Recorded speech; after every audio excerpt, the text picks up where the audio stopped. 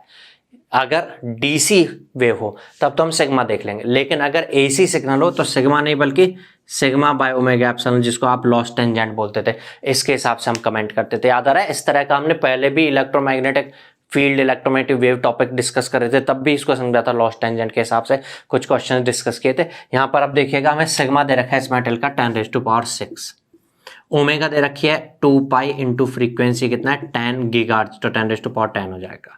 Epsilon means 10 into epsilon not, epsilon not की value होती है 10⁻⁹/36 पाई। अब अगर ये वैल्यू काफी लार्ज आई तो हम मेटेरियल कंडक्टर है, अगर ये बहुत कम आई तो हम बोलेंगे डाइलेक्ट्रिक है। और काफी लार्ज भी नहीं आई और बहुत कम भी नहीं, बहुत कम आने का मतलब 10⁻⁻ नेगेटिव्स में है कुछ, लार्ज होने का मतलब 10⁻⁻ पॉजिटिव्स में है कुछ, और बहुत कम मतलब 1 2 3 के आसपास आई तो हम बोलेंगे ना तो गुड कंडक्टर है ना गुड डाइलेक्ट्रिक है। गुड के लिए बहुत ज्यादा वैल्यूज होनी चाहिए ना, बहुत ज्यादा कम या बहुत ज्यादा हाई। तो देखिएगा ये पाई से तो पाई कैंसिल आउट हो गया, यहाँ पे 10⁻10 और ये मिलकर के हो गया 10⁻11, 10⁻⁻9 से 10⁻2 रह गया, 10⁻2 ऊपर जाके हो जाएगा 10⁻8, सॉरी माइनस होगा तो 10⁻4 डिवाइड बाय, यहाँ 2 रह गया है, 36 ऊपर चला गया है, ये 18 हो जाएगा, 18 इंटू 10⁻4। काफी लार्ज आ रहा है तो, अगर ये काफी लार्ज आ रहा है, काफी लार्ज का मतलब अगर आप देखें तो इसको ये ऐसा बनेगा, 1000 में भी नहीं, ऐसा कुछ बन रहा होगा, लाक्स में बन रहा है, ठीक है। तो आप ये बोलोगे ये एक गुड कंडक्टर है, this is a good conductor. Clear हुआ? अभी हमें इससे रिलेटेड और भी प्रॉब्लम प्रैक्टिस करनी है। कुछ प्रॉब्लम्स हम रिप्रेजेंटेशन जो इलेक्ट्रोमैग्नेटिक वेव को रिप्रेजेंट करते थे, जिसके बारे में हम पहले डिस्कस कर चुके थे, उसकी भी डिस्कस करेंगे। तो वो सब हमारे माइंड में रहने चाहिए। अगले लेक्चर में हम इसकी कंप्लीट प्रॉब्लम प्रैक्टिस के साथ मिलते हैं। तब तक के लिए गुड बाय, थैंक यू।